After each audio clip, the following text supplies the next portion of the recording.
నింపలేదు కాబట్టి మిగిలినాయి. నీళ్లు నింపితే అది ఉంటుందా ఊడుతుందా ఏమైద్దో తెలుస్తుంది. నీళ్లు లేకుంటే మన ఇంటి మీద నీళ్ళ ట్యాంక్ ఉంటే అది ఒకవేళ కారుతుంటే పగిలేటట్టుంటే మనం నీళ్లు తీసేస్తే అది అట్లా కొంతకాలం కనిపిస్తుంది. నీళ్లు నింపితే 2 రోజులకు అది కూలిపోతుంది. సేమ్ ఈరోజు మేడిగడ్డ బ్యారేజ్ కానీ సుందిళ్ళ కానీ అన్నారంలో నీళ్లు నింపలేదు. నీళ్లు నింపితే పెను ప్రమాదం పొంచి ఉన్నది. నీళ్లు నింపినామంటే అంత కొట్టుకపోతుంది. ఈరోజు నీళ్లు లేకుంటే ఎండబెట్టినాం కాబట్టి అది అట్లా నిలబడి ఉన్నది. అది ఏ క్షణమైనా కుప్పగూలడానికి సిద్ధంగా ఉంది. మీరే కళ్ళతో చూసినారు. మేడిగడ్డ బ్యారేజు 1.5 మీటర్ దాదాపుగా 5 ఫీట్లు భూమిలోకి కుంగిపోయింది. ఇది మేం చెప్పడం లేదు, సాంకేతిక నిపుణులు చెప్తున్నారు. కళ్ళకు కట్టినట్టుగా పగుళ్ళు కనిపిస్తున్నాయి. కాంక్రీట్ స్ట్రక్చర్స్ అంత వర్టికల్గా క్రాక్స్ వచ్చి ఉంటే దాని ఒక చిన్న సంఘటన కింద ముఖ్యమంత్రి గారు మాజీ ముఖ్యమంత్రి గారు మాట్లాడుతున్నారు అని అంటే అసలు చంద్రశేఖరరావు గారి ఆలోచన చేసిన తప్పిదాలను కప్పిపుచ్చుకోవడానికి చేస్తున్న ప్రయత్నము ఈరోజు తెలంగాణ సమాజం అంతా గమనించాల్సిన అవసరం ఉన్నది. అందుకే చంద్రశేఖరరావు గారు దయచేసి రేపటి శాసనసభ సమావేశాలకు మీరు హాజరు కండి. శాసనసభ సమావేశాలలో బడ్జెట్తో పాటు సాగునీటి పారుదల శాఖ మంత్రి ఉత్తమ్ కుమార్ రెడ్డి గారు ప్రవేశపెట్టే శ్వేతపత్రము సాగునీటి ప్రాజెక్టుల మీద మీరు చర్చలో పాల్గొనండి. మీరు ఆ చర్చలో శాసనసభలో మీ అనుభవాన్నంతా రంగరించి కృష్ణానది జలాల మీద నిర్మించిన ప్రాజెక్టులను ఏ విధంగా మనం కాపాడుకోవాలి, కేంద్ర ప్రభుత్వం కొట్లాడాలనో మీ అనుభవాన్నంతా ఉపయోగించి సూచనలు ఇవ్వండి. అదేవిధంగా 1000 కోట్ల దోపిడీ జరిగిన కాళేశ్వరం ప్రాజెక్టులు ఈరోజు ఎల్ఎన్టీ సంస్థను బ్లాక్ లిస్ట్ చేయాలనా వద్దా, ఎల్ఎన్టీ సంస్థ నిర్మాణం చేయకుంటేనే పూర్తయినట్టు సర్టిఫికెట్ పొందడాన్ని సర్టిఫికెట్ ఇచ్చిన అధికారులను శిక్షించాలనా లేదా, మీ వైఖరి ఏంది? కాళేశ్వరం ప్రాజెక్టు మీద జరిగిన అవకతవకల మీద నీ పార్టీ వైఖరి, మాజీ ముఖ్యమంత్రిగా సాగునీటి పారుదల శాఖ మంత్రిగా మీది హరీష్ రావు గారి వైఖరి శాసనసభ ద్వారా తెలంగాణ సమాజానికి దేశ ప్రజలకు చెప్పాల్సిన బాధ్యత మీ మీద ఉన్నది. ఈరోజు మీరు నల్గొండలో మాట్లాడిన మాటలు చూస్తే నాకు కాలు ఇరిగిపోయినా చేత కాకపోయినా నేను సభకు వచ్చినా మీకోసం వచ్చినా అని అంటున్నావు. నువ్వు వాళ్ళ కోసం ఎన్నడూ రాలే, వాళ్ళ కోసం వచ్చే లక్షణమే నీకు లేదు. ఎందుకంటే ఎంతోమంది పిల్లలు చచ్చిపోతే, ఎంతోమంది ఆత్మహత్యలు చేసుకుంటే, ఎంతోమంది గొప్ప వ్యక్తులు చనిపోతే కూడా చూడని వ్యక్తివి నువ్వు. ఈరోజు నీ కుర్సీ పోయింది కాబట్టి ఆ కుర్సీని ఎత్తుక్కుంటా మళ్ళీ నల్గొండకి వెళ్ళావు. ఎందుకంటే ఖమ్మము, నల్గొండ, మహబూబ్నగర్లో 36 సీట్లు ఉన్నాయి. ఖమ్మంలో 10, నల్గొండలో 12, మహబూబ్నగర్లో 14. ఖమ్మంలో 1 సీటు గెలిచాడు, నల్గొండ 1 సీటు గెలిచాడు, మహబూబ్నగర్లో 2 సీట్లు గెలిచాడు. 36 సీట్లల్లో ఈ మొనగానికి వచ్చినాయి 4 సీట్లు. రేపు పార్లమెంట్లో పూర్తిగా కాంగ్రెస్ పార్టీ గెలవడానికి అవకాశం ఉంది కాబట్టి ఏదో రకంగా సానుభూతి పొందైనా నాకు కాలు లేదు, నేను అవిటివాడిని, నేను నడవలేకపోతున్నా అని అడుక్కోవడానికి, ఓట్లు అడుక్కోవడానికి వేసిన ఎత్తుగడ. ఈరోజు నువ్వు నల్గొండ జిల్లాకు నీ పట్ల సానుభూతి చూపించారు చంద్రశేఖరరావు. ఎందుకనంటే నువ్వు పచ్చిగా పట్టుబడ్డావు అవినీతి పరుడుగా. ఈ తెలంగాణను దోసుకున్నావు కాబట్టి నిన్న కుర్చీలకి వెళ్ళి దించి 60 రోజులు కూడా కాలేదు, అప్పుడే అడుక్కునే పని మొదలుపెట్టిన అవతారం మార్చి.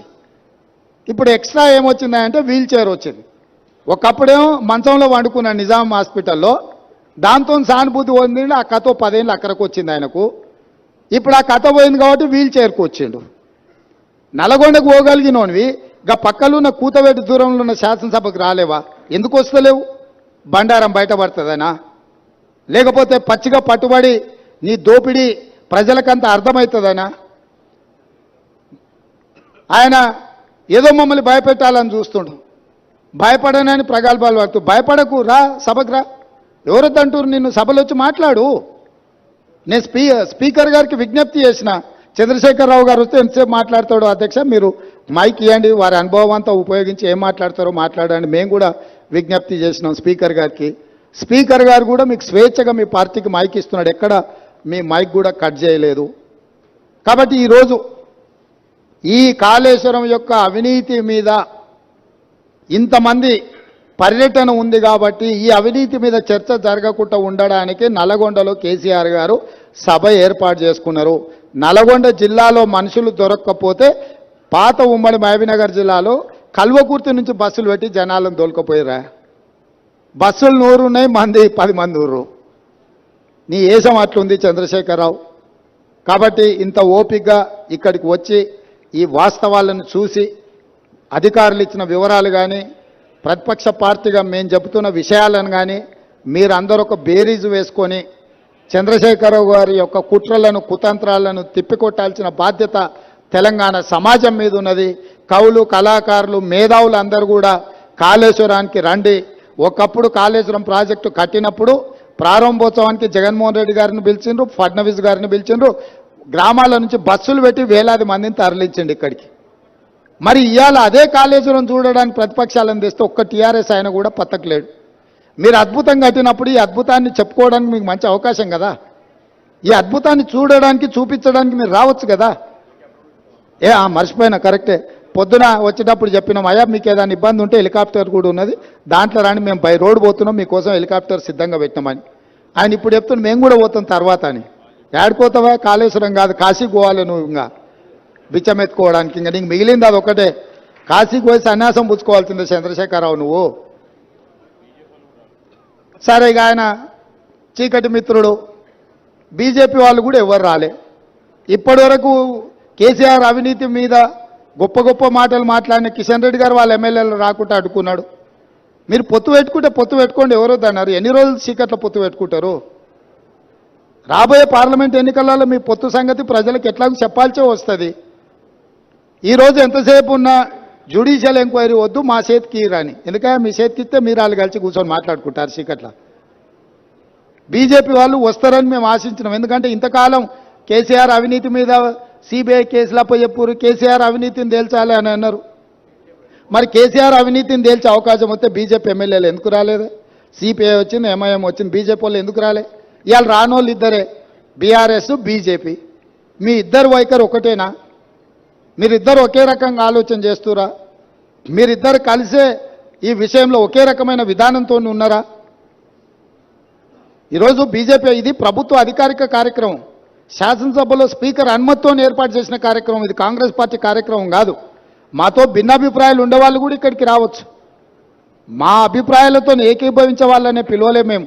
మా అభిప్రాయాలతో విభేదించే వాళ్ళని కూడా వాస్తవాలను చూడడానికి ఈరోజు ఇక్కడికి ఆహ్వానించినాము.